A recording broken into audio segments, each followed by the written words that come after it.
guys, hope you all are doing great. Welcome back to a new video. एकदम fresh आज का video होने वाला है fitness related, full motivation guys. मैं एक नया जिम विज़िट करने आया हूँ, सापुजी। It's in a new town only and ये जिम का नाम है transform 360। The owner is mister Anup Hazarika. He is from Assam. So उसने आके यहाँ पे ये जिम सेटअप किया बहुत साल पहले। सो उसके साथ थोड़ा Q&A राउंड भी करेंगे एंड वो बहुत सारा टाइटल्स जीत चुका है इंडिया को लेके, एशिया को लेके। So let's explore the gym. दिखाता हूँ ये ट्रांसफॉर्म 360 आप लोगों को एंड देखिए। आइए, ये लोकेशन पूरा इन्फॉर्मेशन आपको डिस्क्रिप्शन में मिल जाएगा। मेरा हर वीडियो में मेरा डिस्क्रिप्शन मोस्ट इम्पॉर्टेंट मैं सब डिटेल्स वहाँ पे मेंशन करता हूँ। तो चलिए देखते हैं जिम को।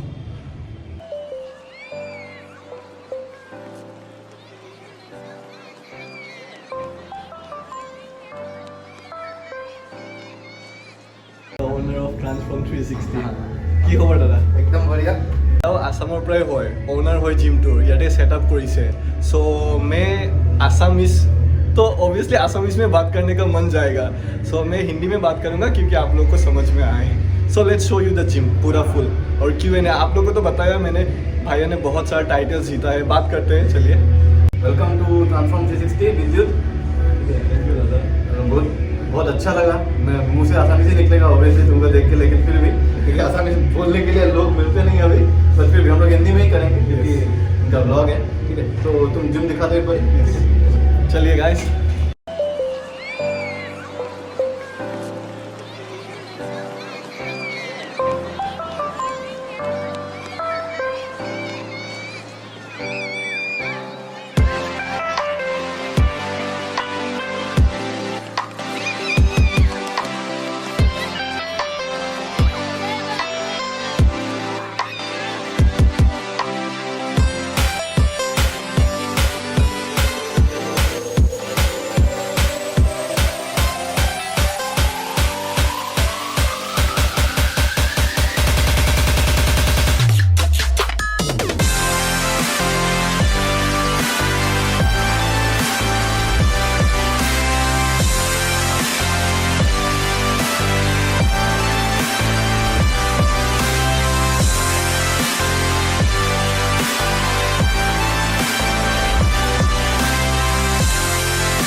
आप लोग को मैंने पूरा जिम दिखा दिया। भैया का 2 रूम है, एक यहाँ पे और एक आगे पे। मैंने दोनों का फुल दिखा दिया। फिर आप लोग को तो मैंने स्टार्टिंग में बोला कि भैया ने बहुत सारे टाइटल्स ऑलरेडी जीता। यहाँ पे ट्रॉफीज़ भैया क्या है मैंने ऑलरेडी सब दिखा दिया। मैं एक डायरी भी लेके आया जहाँ पे 4-5 क्वेश्चन आंसर्स लिख के लेके आया, जो मैं अभी भैया से पूछने वाला हूँ। भैया से जब भी मिलता हूँ मेरा मुँह से आसामी से निकलता है, तो फिर भी आसामी से बात नहीं करूँगा, हिंदी में करूँगा। अभी बोलिए आपने क्या क्या टाइटल जीता है आज तक, मतलब आपका अचीवमेंट्स। मैं 2018 में पहला बार कंपटीशन खेलने गया था, that is mister India competition था वो सबसे पहले और मेरा लाइफ का पहला कंपटीशन था। तो मेरे मेंटोर जो है वो अजय सरकार, उन्होंने एक मुझे चीज़ कहा था कि अगर गेम खेलना है तो बड़ा गेम खेलना है, नहीं तो छोटा नहीं खेलना है कभी भी, क्योंकि अगर हारोगे भी तो बड़ा गेम हारोगे, you will have nothing to lose, but जीतोगे तो बहुत कुछ जीतने को मिलेगा। तो दैट वाज वेरी इंपॉर्टेंट। और वो जब उन्होंने ये चीज़ मुझे जब बताया तब मुझे समझ में ज़्यादा नहीं आया था, but after winning the championship और ओवरऑल चैम्पियन जब मैं हुआ, it was something very big. तो वही मेरा लाइफ का चेंजिंग पॉइंट था। एंड मैं बेसिकली एक इंजीनियर हूँ, सॉफ्टवेयर इंजीनियर हूँ। मैं भी तुम लोग सबके जैसा इंजीनियरिंग किया था, बट एट दैट टाइम मुझे लगा था कि IT जॉब वॉज समथिंग जो मेरे लिए बना है। बट धीरे धीरे जब बॉडी बिल्डिंग में आया और लोग का पैशन चेंज होता है, मेरा भी पैशन चेंज हुआ, मुझे फिटनेस में ज़्यादा मज़ा आने लगा। देन 2019 में मैं मिस्टर एशिया पैसिफिक जो है वो टाइटल जीता अपने लिए। उसके बाद मेरे को प्रो कार्ड मिला, इंडिया का पहला प्रो कार्ड विनर हूँ मैं नेचुरल बॉडी बिल्डिंग में। उसके बाद ओलंपिया का सिलेक्शन हुआ मेरा, but due to some visa reasons मैं जा नहीं पाया। होपफुली आने वाले किसी एक साल में तो 21-22 में मैं फिर से तैयारी करके जाऊँगा।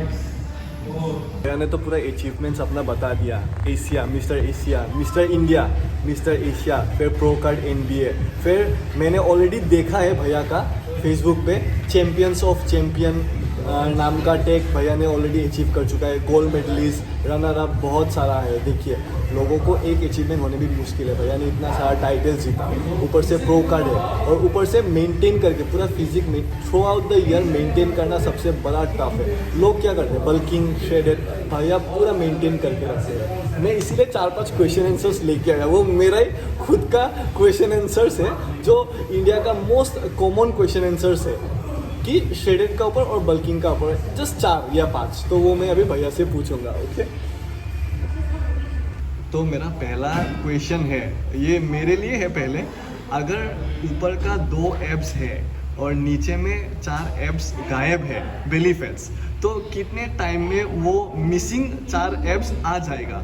अगर एब्स रोज मारोगे, एंड रोज एब्स मारना सेफ है या नहीं, और उसका ऊपर ये 4 एब्स मिसिंग का ऊपर डाइट।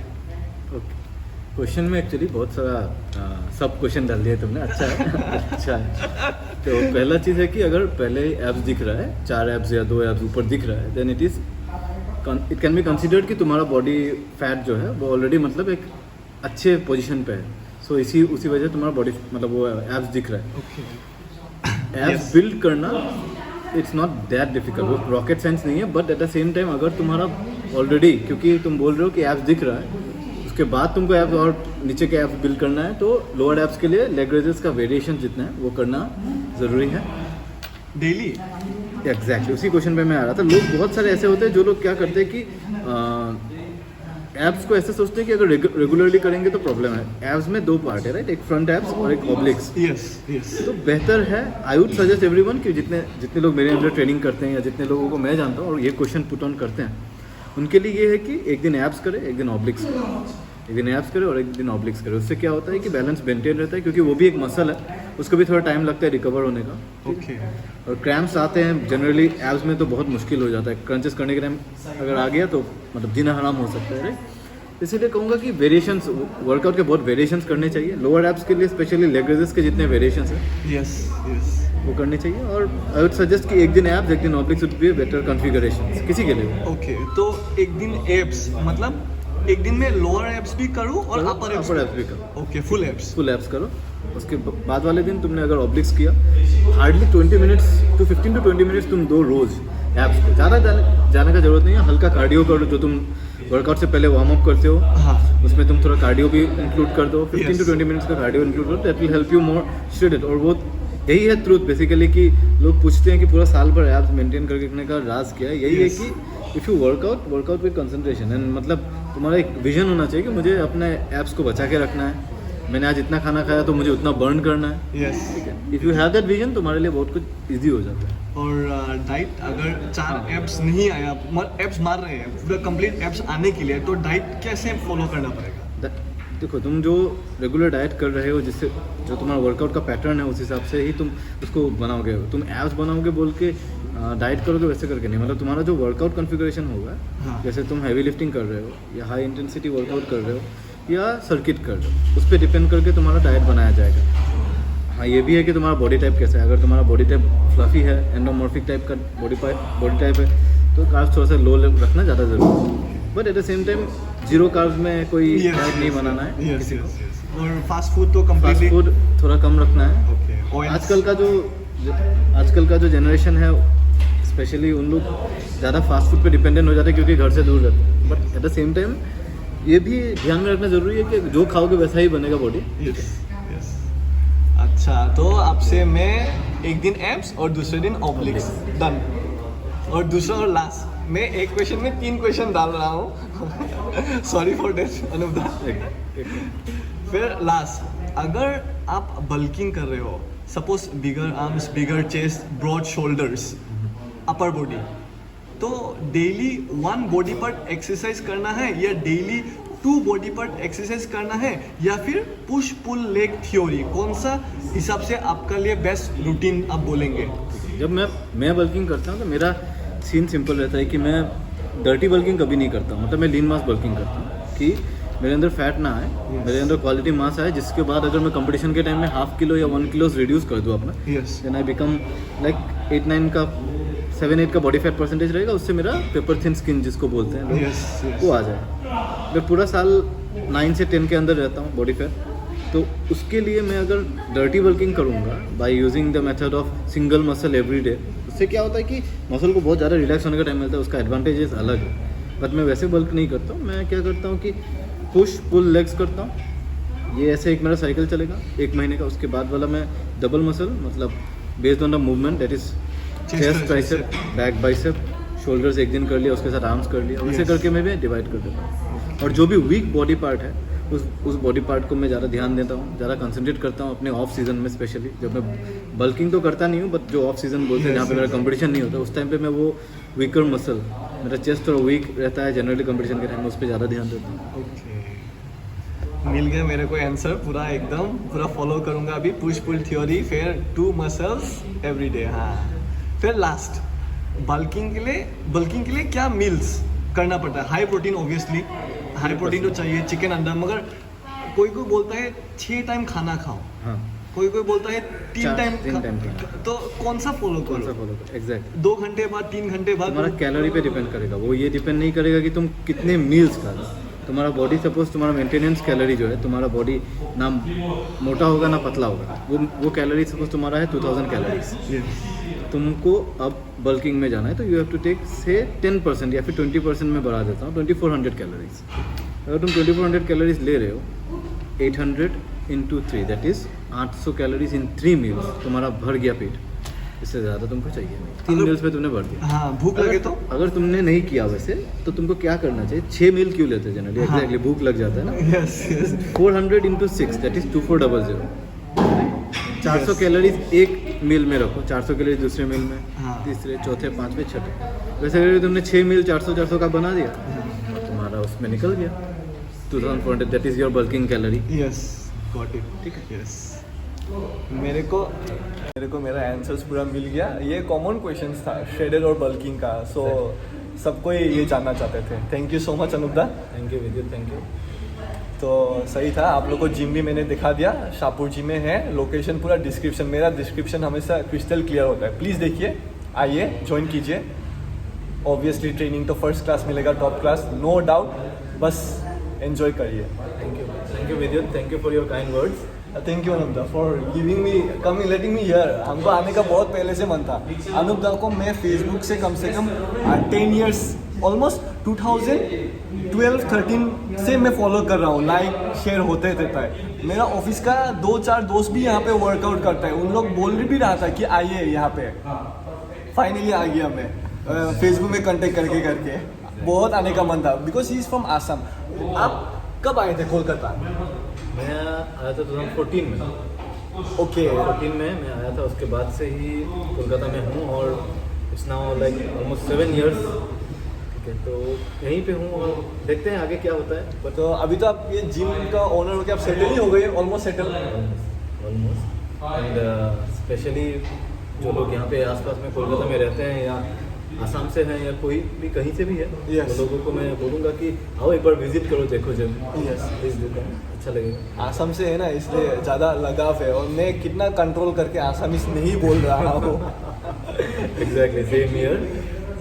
तो आइए आप लोग, full training, full workout, full motivation please. तो गाइस आप लोग को पूरा जिम दिखा लिया. क्वेश्चन आंसर्स भी हो गया भैया के साथ. भैया ने बहुत सारा टाइटल्स जीता है. Mister India, mister Asia Pacific, champions of champion, NBA, pro card, lots of titles. And उस भैया का मेंबर जितना भी है जिम पे ना, पूरा वेल मेंटेन, डिसिप्लिन, पूरा फिजिक मेंटेन रहता है. मैं आऊँगा फिर दूसरा ब्लॉग फिर से एक बनाऊँगा कि एथलेटिक्स कितना फिटनेस लोग हैं यहाँ पे, उन लोग का फिजिक, पोजिंग का और एक वीडियो होगा बहुत जल्दी. तो ये बस एक टूर था, विजिट था ट्रांसफॉर्म 360. देख ही रहे हैं आप ऊपर में transform 360 of mister Anup Hazarika, the owner of transform 360. तो जितने भी लोग सापुर जी या जो भी है आना चाहते हैं आइए. उन लोग को एकदम पर्सनल ट्रेनिंग जैसा ट्रेनर एंड गाइडेंस मिलेगा please. So keep supporting always. Thank you so much guys. Do like, share and subscribe. Take care, stay safe guys.